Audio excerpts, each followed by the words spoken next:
Hello, in this video we are going to be discussing the character of the cook. As a reminder from the previous video, the cook is traveling along on a pilgrimage, acting as a servant to the five guildsmen.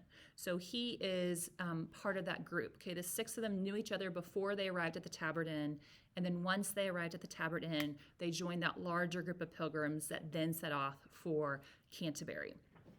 Okay, the cook, pretty self-explanatory. He's a cook.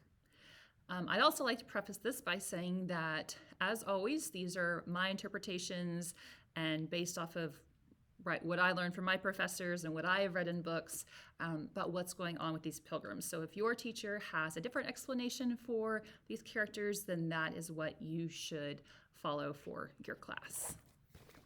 So the cook. They had a cook with them who stood alone for boiling chicken with a marrow bone, sharp flavoring powder and a spice for savor.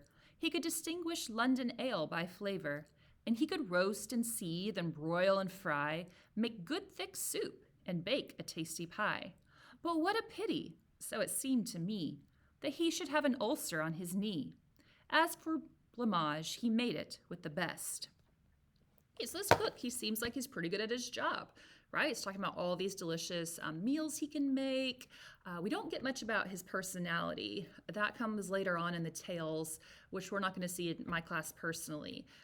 But for what we know based off of this, he's pretty decent at his job.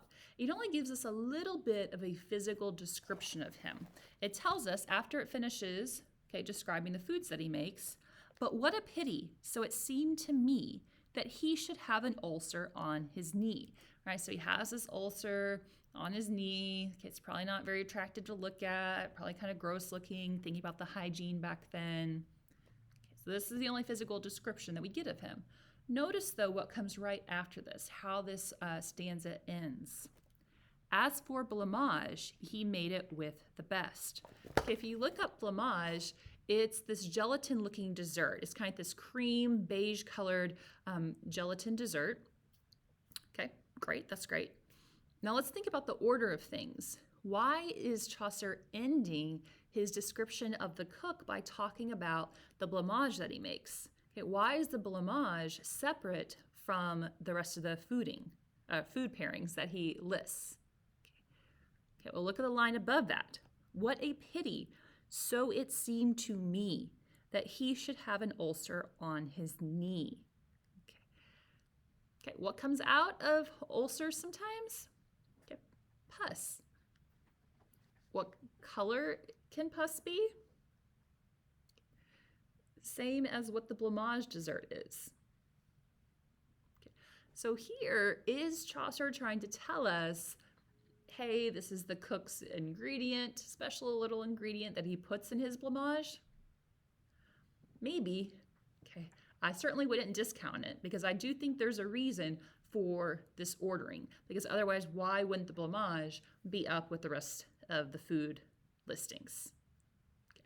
So this cook, depending on how grossed out you are, you could say that you dislike him. I don't think Chaucer likes him. So you could say he's either in the neutral category or he's in the dislike if you were extremely repulsed by this idea.